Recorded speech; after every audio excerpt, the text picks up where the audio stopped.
Yeah, we're longtime DEF CON listeners, first-time DEF CON talkers. Yeah. So I like that our slides are cut off because it just says the internet already knows I'm X and you can fill in the blank. In this case, it's pregnant, but that's historical. I wasn't drinking while pregnant, just so you know. So I'm Kashmir. I'm a journalist. I've been writing about privacy and security for about 10 years, and I'm a new mother, which is relevant information at this particular time. And I'm Cooper. I'm a technologist and security researcher at EFF. I'm a privacy activist, and I also care about privacy and security issues for people that have wombs, despite not having one myself.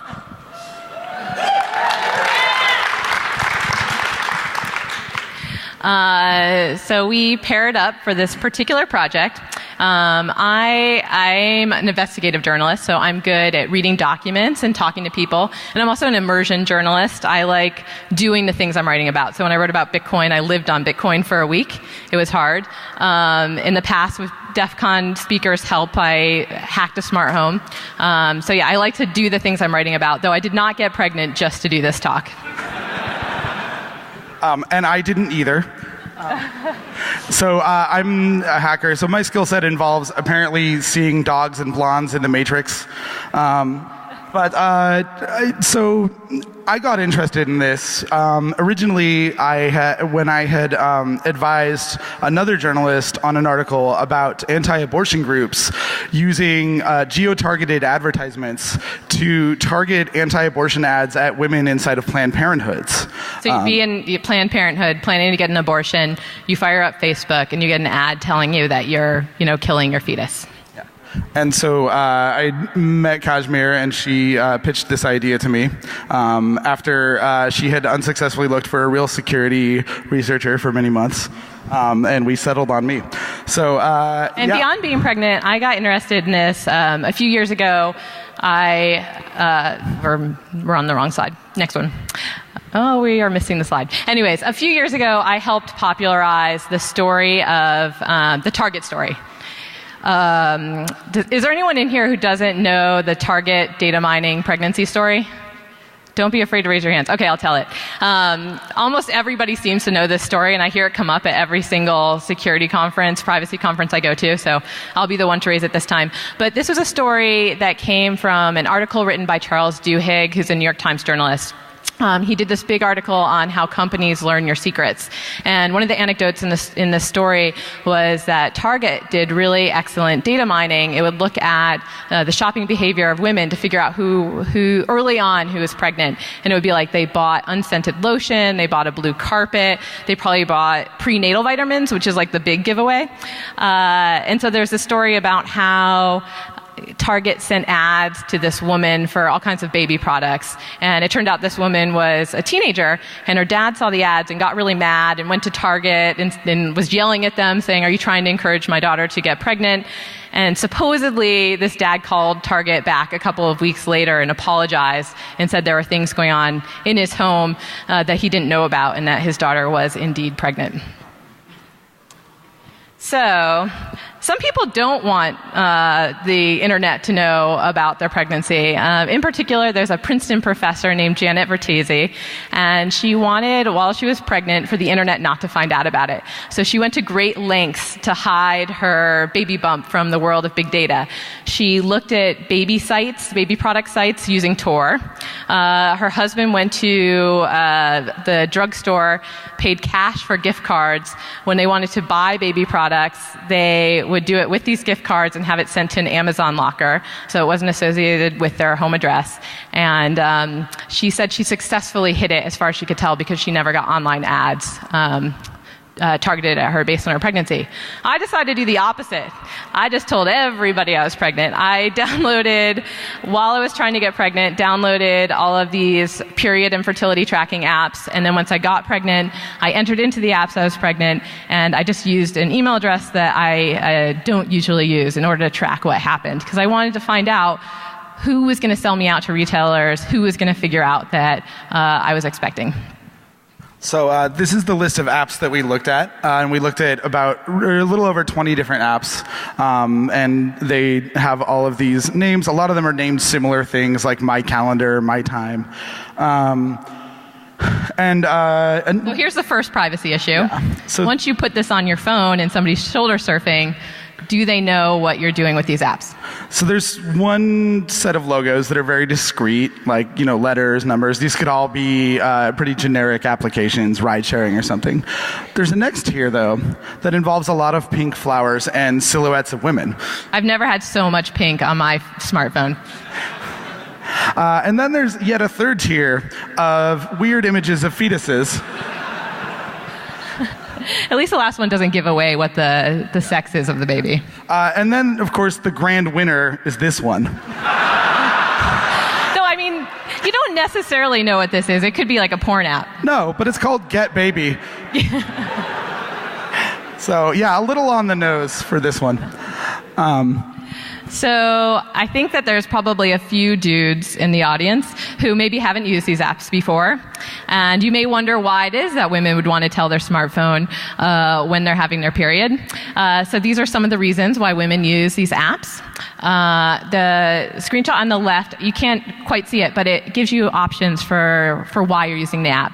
It can be that you're trying to avoid a pregnancy. So some women are using this as a contraceptive to avoid, I guess, the sperm getting to the egg during their fertile period, using it to get pregnant. Or if they're getting very expensive IVF treatments, they can use these apps to track what's going on with their body. Once you get pregnant, you can use these apps to track the human science experiment that's inside you.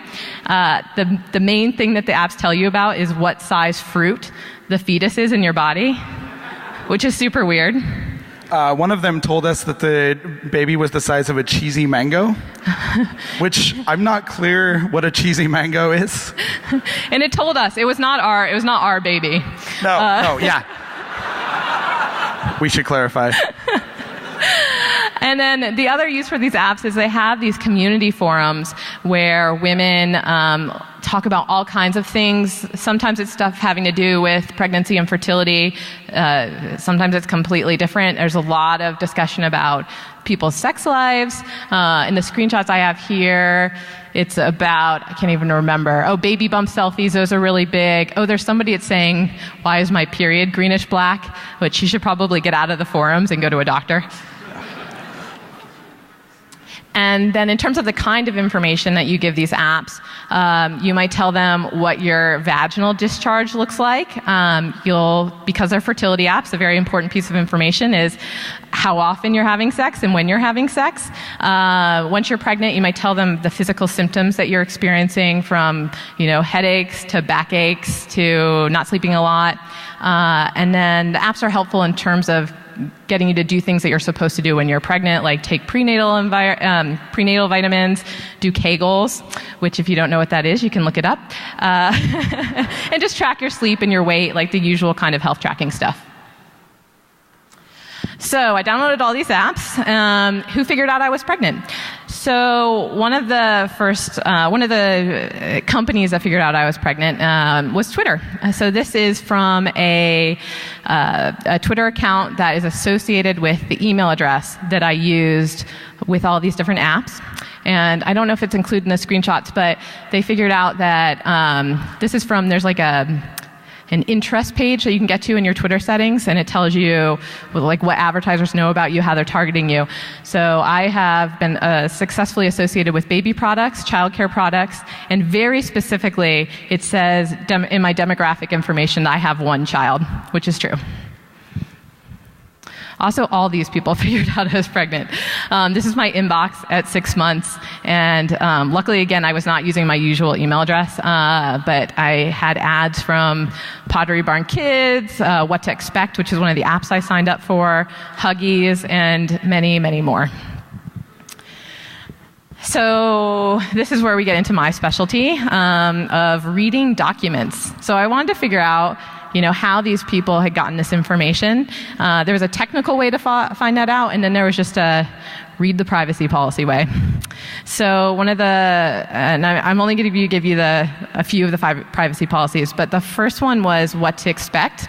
This privacy policy is 4,000 words long, which is 8 pages if you print it out, and 2,600 words in, it very explicitly says, when you sign up, we give your registration information to select partners. And there's a little link there that you can click, and then it gives you a list of the partners. When I first did this, it was like 8 different companies, but when I went back to do the screenshots for our talk, it expanded to, I think, 14. It includes Pottery Barn Kids, Huggies, some of the people that you saw spamming my inbox. And the privacy policy said, if you don't want us to tell these companies about your pregnancy status, don't use the app. This can be worse than just getting spam in your inbox. Sometimes they send real mail. Similac is a baby formula maker, and they're one of What to Expect select partners. And so they get information from What to Expect and other companies that they wouldn't disclose to me. And they will send a woman baby formula a couple of weeks before her due date so that she helpfully has baby formula around to feed to her child. This can go very wrong because not everyone who gets pregnant stays pregnant. So in one particular example, a woman named Amy Pittman from Washington got pregnant, was excited about it, put it into the apps.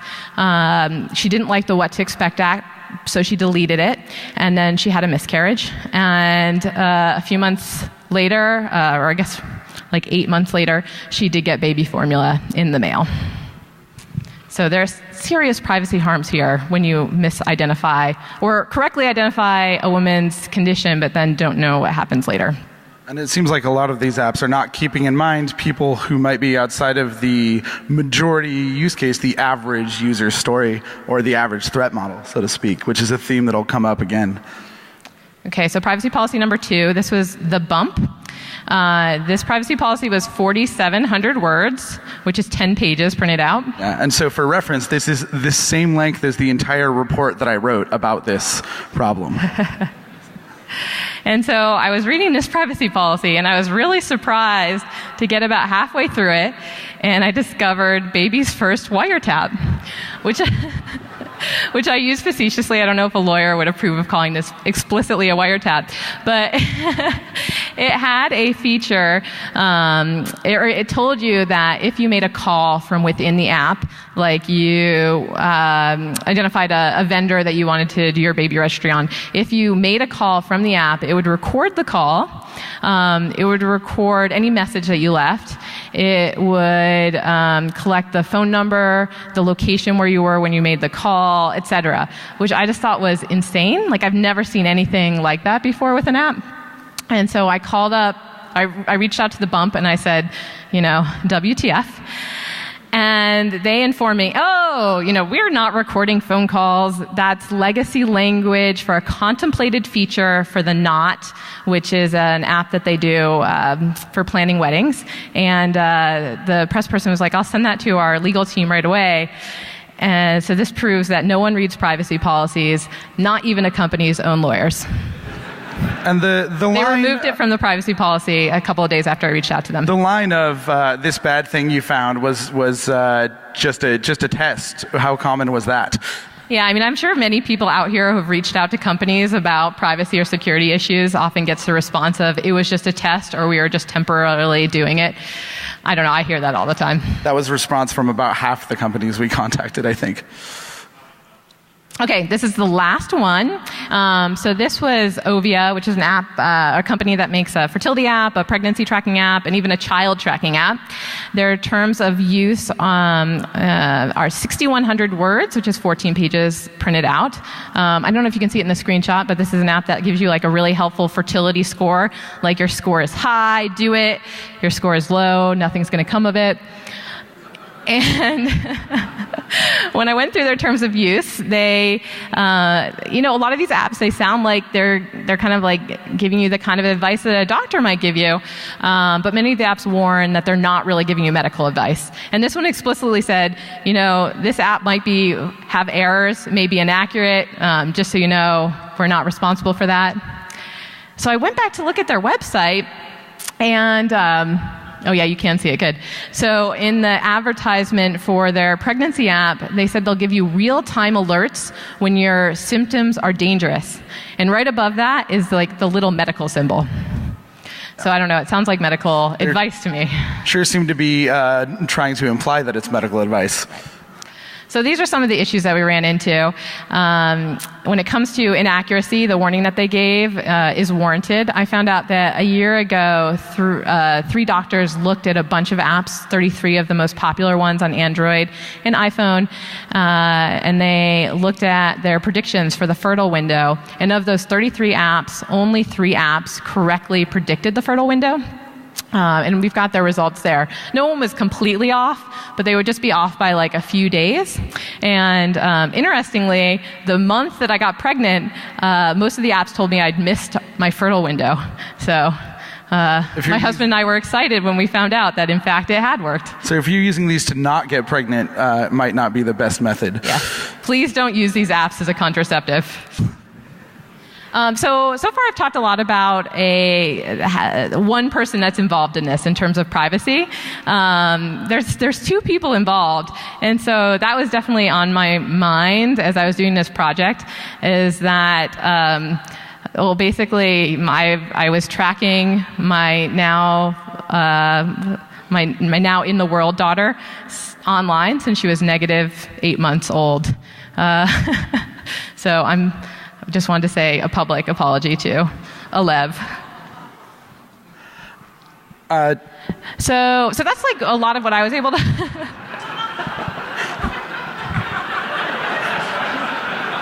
Just let it wash over.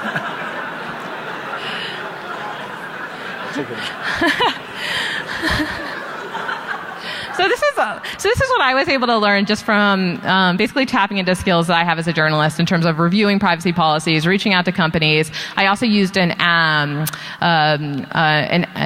I guess, called Recon from Northeastern University that monitored the kind of connections that my phone was trying to make and that these apps in particular were trying to make. And so it told me essentially that there were a lot of advertisers that were getting information from the apps. But I felt like I needed more help in terms of really digging into the technical side of this, and that's where Cooper came in. Yeah, so I wanted to give sort of a hacker's eye to this and see what we could find out about the network traffic, what sort of API calls were being made, whether encryption was being used, whether the APIs were written securely, and what other companies were getting the data and what sort of data exactly they were getting. So also, Cooper's really good at finding memes. So you'll appreciate the next few slides. So one of the first fun things that I discovered about these apps is that they give you some pretty specific advice. This one told me that I had a 2.6% risk for pregnancy, which is large considering I, again, don't have a womb. So there is no option in these apps to say I'm a dude. Yeah. No, so I used pretty typical reverse engineering methods, static analysis, dynamic analysis, and some other tools. So for static analysis, I used a tool called JADX, which is a decompiler for APK files. Produces something close to the original Java source code. It also extracts the resource files. And then I loaded that up in Android Studio, where I was able to do some similar things like what you can do in IDA. I was able to rename function calls that were obscured, track flows of functions, see where permissions were called, why they were called. So this gave me a lot of good insights into apps that I wasn't able to get just from network traffic. And this is how I got network traffic. So for dynamic analysis, I used a tool called man-in-the-middle proxy, or MIDM proxy. And what MIDM proxy does is it intercepts SSL traffic. You install a special root certificate on your device, and then you connect to the proxy, and you can see content, headers, and everything else for HTTPS traffic. And it also allows you to replay requests, edit requests, and replay them. So it was really good for looking at the APIs, figuring out who was being contacted and what they were being sent. And then the other tool I used is a proprietary tool called CryptoWire, which they donated their services to us for this project. So CryptoWire, it does a combination of static and dynamic analysis, and it allowed me to quickly do sort of a quick triaging of about 40 different apps in a couple of hours to see sort of a high-level overview of which ones might be worth looking into further. And you can see here, this is kind of the high-level analysis screen of one of the apps where it told me that it was leaking personal information. So one of the main things that I found in most of these apps was just lack of HTTPS. So meaning that content, important personal content, was sent over plain text HTML. And so you might wonder, okay, we're talking about the privacy and security of fertility apps. Who's going to attack these things? Who wants to hack these? So let's think about what kind of information is going into these apps. Women talking about their sex lives, or the kinds of things that they're writing on the community forums where they're talking about issues that they're having with their pregnancy, medical information. Again, a lot of them talking about their sex lives. Strangely, a lot of women talking about their experiences being sexually assaulted. That was a very common topic of conversation. So this is all being sent in the clear, and it might be intercepted by somebody who shares a network with you, which could be your partner, could be your restrictive father. Thanks to Congress deciding not to move forward with privacy rules for ISPs, this means your internet service provider could get this information, and this would be more information used to target you with ads. And then the other thing about this is, of course, that somebody with man-in-the-middle position could inject and execute JavaScript on a lot of these apps, which use the WebKit framework to render pages. Related to that, we found a number of issues with account hijacking a la Firesheep. So 4 of these apps would have been Firesheepable. So they were, which is to say that they were sending authentication cookies over plain text. So PinkPad, WebMD Baby, My Calendar, and The Bump all were found to send authentication cookies over plain text. So the top 3 have not fixed this. So if you're using these apps and you're using DEF CON Wi-Fi, don't do those things at the same time. Yeah. Probably just don't use the Wi-Fi, even if you're not using these apps. We also found a lot of personal information leaks. So for PinkPad and another, so PinkPad is made by a company called Alt12. We tested 2 of their apps, and both of them send your exact GPS coordinates to the Alt12 server every time you start the app. And why the hell does a period tracking app need to know your location? And it's in their privacy policy. It's so that they can provide you with location-based information and ads, location-based ads. Yeah. We also found a number of other things like email, name, gender, pregnancy status, all being sent. And I don't think that PinkPad was the only one that was sending location. A bunch of these apps requested the location permission. But what we found through static analysis was that a lot of them were encrypting the data that was being sent to advertisers and to other people. PinkPad was just the most obvious about it. And if we had more time, maybe we would have found others. And so again, thinking about the threat model here, I actually want you to put on your William Gibson hats and think about the possibility for what could be done with information about women planning to be pregnant or thinking about pregnancy who are giving up their location details all the time.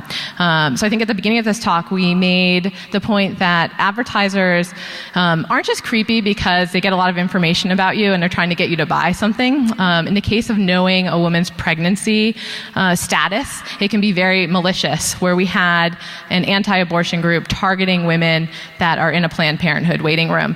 So just think about some kind of policy group who wants to target a bunch of women who live in a certain neighborhood and tell them that they shouldn't get pregnant, like everything that's bad about it, or try to encourage them to get pregnant. And I don't know if Cory Doctorow is in here, but if you write this story, we want royalties. And there were other information leaks too, like this text file that was dropped on the SD card by one of the apps. So this contains a log of the entries into the app every day. January 18th was like a really good day. But this file being on the SD card means that any other app could read this file, and furthermore, it means that anybody who gets a hold of your SD card or the data partition on your phone is going to be able to read this file as well. So it's a pretty big privacy leak. And then, of course, third-party tracking is a super common problem with all of these apps. I think all but one of the apps that we tested contacted several different advertising servers. And it's mostly the same stuff that you see online. The majority of it is Google, Facebook, Amazon, and Adobe's various publishing networks. And then there's a long tail of just random advertisers and data brokers that are on one or two of them. So I think it's safe to say that Google, Facebook, Amazon, and Adobe know more about who in the country is pregnant than Target. So one feature that that a lot of these apps have in common is this pin lock screen. And it's kind of interesting, presumably to keep somebody from just picking up your phone and looking at it. But they're not implemented very well. They almost all have a four-digit limit.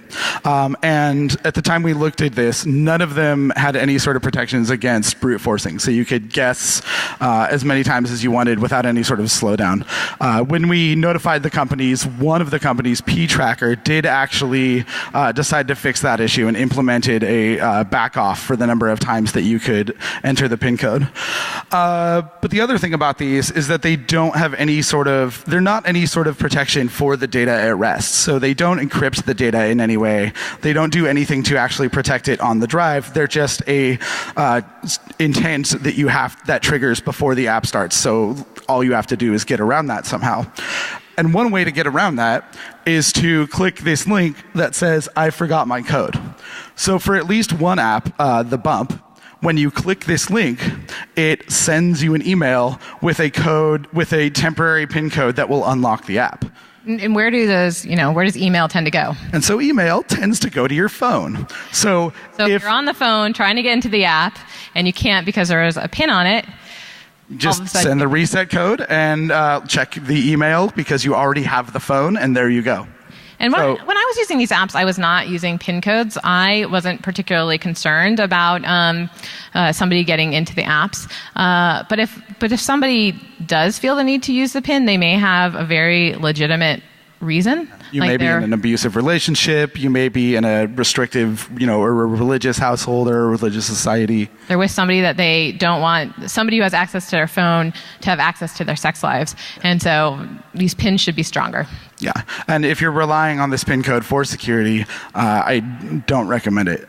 You should take other steps.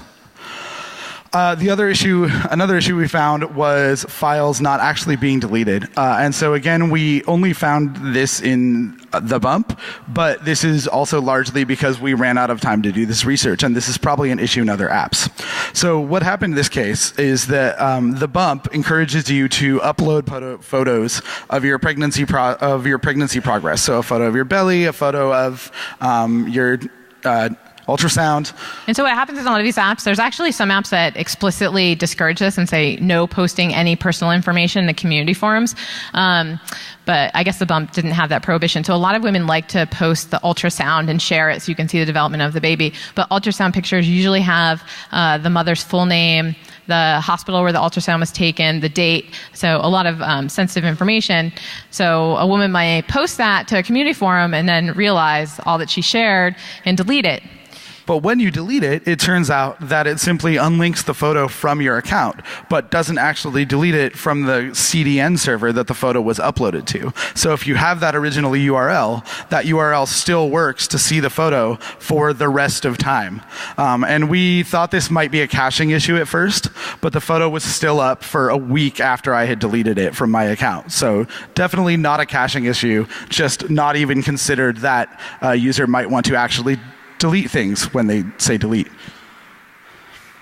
And then the other thing we found was just a crazy amount of permissions being requested. It seems like the Android development philosophy is it's better to ask for all the permissions than for any forgiveness. No, that was bad. All right. So 10 different apps, half of the apps we tested requested the location permission. And again, everybody wants to know where you are when you're pregnant. So again, for advertising, right? But this harkens back to the story that I was working on earlier about women being targeted in Planned Parenthoods through location-based advertising. This is incredibly personal information, and there's no reason that any of these apps should have this. Also, a quarter of the apps we tested requested your contact list. Just in case they want to like inform people about the pregnancy. Yeah, they might want to text everybody you know that your period is coming up. Also, 5 or 6 of the apps requested your device ID, which is like a cookie for your phone. It lets advertisers link your profile between different apps. And then the phone permission lets them do the same thing, but using your IMEI, which is like a hardware serial number for your phone. And then Pregnancy Plus requested the SMS permission. And I have no idea why, but it also has the contact permission. So maybe that thing I said earlier about it texting everyone. Anyway. The other interesting, so we found one interesting security feature was that 4 of these apps, Glow, Nurture, and Eve, who are all made by the same company, and Clue, all implement certificate pinning. So this is where you hard code the hash of the SSL certificate that you want to use for your HTTPS connection into the application. And it's pretty cool. This prevents somebody from doing a man-in-the-middle attack on HTTPS, like what I did with Minim Proxy. And I mean, it's a nice feature to have. My bank doesn't even do this, which would be great. But it's kind of extra. Like, I don't... We're not security shaming. I'm not security shaming. I'm glad they did it. But TLS man in the middle seems like to not really be in the threat model for the use of these apps. And it seems like maybe a better use of their time would be to implement something like 2-factor authentication, which none of these apps did, or securing that PIN code thing. So after finding all this, we reached out to the vendors separately. Yeah. So Kashmir reached out to them about the privacy issues and about the things in the terms of service. I reached out to them about the security issues. This is how I felt about their response. And this dog will always be relevant forever. So I contacted 9 different vendors, and all these guys, and also the bump. And we received a response back from P-Tracker, Glow, and the bump, which isn't up there because we got a response back from them just after we finished these slides. So P-Tracker and Glow fixed the issues that we found. The bump promised that they would fix the issues. And everyone else just completely ignored us. One company sent us a form letter saying they appreciate that we like their application. I had a different experience, and this is where it's different being security technologist versus being a journalist. I heard back from everybody that I reached out to, except for Everyday Health, which makes the What to Expect app, and Alt 12. And people, acknowledged the problems with the privacy policy and changed it. I got responses, and companies definitely seem to pay attention to journalists. I think it helps that they have press people set up, particularly to receive our inquiries, and also I think they better understand what journalists are asking them, and sometimes they just have no idea what a security technologist is sending their way. So maybe the lesson here is that if you want companies to take your security issues seriously, either work with a journalist or tell them that you're a journalist. Yeah, I definitely endorse this pair up. You should definitely pair up with journalists if you're a technologist and vice versa. So and on that line, what can hackers do? What can you all do to improve this situation? And one of the best things to do is to pair up with a journalist. And I'm going to do these kind of in reverse order. Is to pair up with a journalist. The combination of a hacker and an investigative journalist is a really powerful combination. We can find these problems and then we can tell the world. And we can, through shaming these companies and through getting this publicity out there, convince them to take these security and privacy issues more seriously. And hackers are really good at threat modeling, and we can think about threat models outside of sort of one standard deviation from the average user. So we can think about threat models for people that are in an abusive household or people that have a stalker, right? These should be pretty common threat models for somebody writing one of these apps, but they're apparently not. One thing that was obvious to us at the end of this is that these companies hadn't necessarily thought about kind of the abusive edge cases. And actually a year ago, Glow had a really big security issue that Consumer Reports discovered, where Glow had this feature there where you could invite your partner to kind of monitor your fertility or pregnancy with you.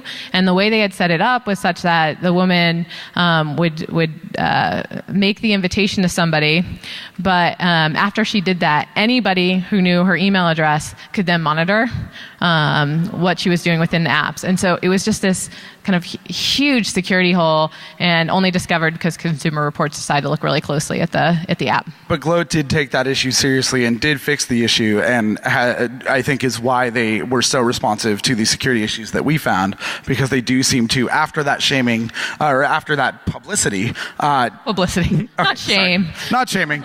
But after that publicity, they decided to take these issues seriously. So this is a great illustration of how publicizing these problems is an effective tactic for change.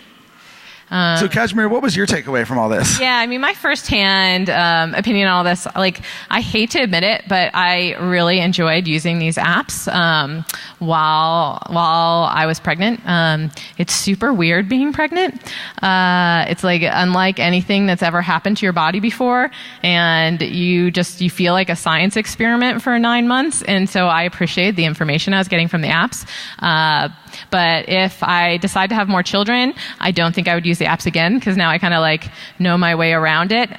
So any future children I would have, the only privacy invasion they'd be subjected to in utero would be the ultrasound, which I like to call baby's first privacy invasion. It's always hardest on the first child, isn't it, Kashmir? Always hard. We're both first children. It's the hardest. Anyway, and so that's all we have. We want to say some thanks to CryptoWire for donating their analysis services to us. We really appreciated that, and it helped us out. Thanks to Dave and Jingjing at Northeastern for their help with Recon. And thanks to Gizmodo and EFF for continuing to sign paychecks to us. Thanks to DEF CON, and then thanks to Alev for inspiring our research.